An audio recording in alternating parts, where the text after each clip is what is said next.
أساطير يا جماعة، دي أول مرة أنا أعملها على قناة اليوتيوب بتاعتنا، وإن إحنا هنبدأ نعمل قناة اللي هي قناة انتوا شايفينها قدامكوا دي، هنبدأ نعملها مع بعض في الفيديو اللي جاي. هنبدأ نصممها ونعمل AI، وهنبدأ نخلي القناة دي تحقق ربح في خلال 60 يوم بس، ومن خلال فيديوهات الشورتس فقط. هنبدأ نخلي القناة دي تحقق ربح من خلال فيديوهات الشورتس بس. فلو عايز اكتر وعايز تفهم من القناة دي ازاي هنشتغل وازاي نعمل، اعمل لايك للفيديو عشان ينتشر لناس اكتر، وامشي في القناة عشان تبدأ تشوف القناة تشتغل ازاي والدنيا هتتظبط ازاي.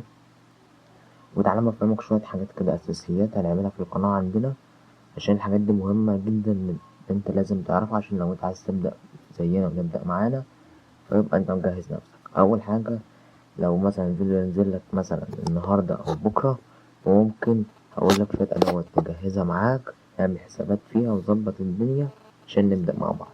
اول حاجة اعمل اداة شات جي بي تي، اعمل تسجيل دخول فيها. تاني حاجة اداة ليوناردو، اعمل تسجيل دخول فيها.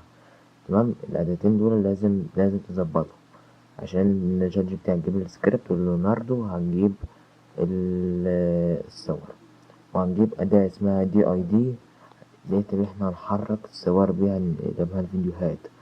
وهنجهز معاك برنامج كاب كات أو أي برنامج مونتاج زي VPN مثلا، انشوت، كاب كات على الكمبيوتر، أدوبي، أي برنامج مونتاج جهزه معاك. ماشي، يبقى انت هتجيب ايه؟ شات جي بي تي تعمل حساب فيه، تجيب ليوناردو تعمل حساب فيه، يبقى أداة DID وتعمل حساب فيه.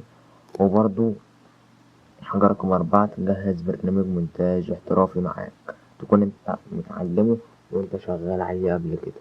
5 حاجة، وانك تجهز قناة يوتيوب، تقول القناة دي هي اللي انا هبدأ فيها. تمام يا صاحبي، بس كان مطولتش عليك.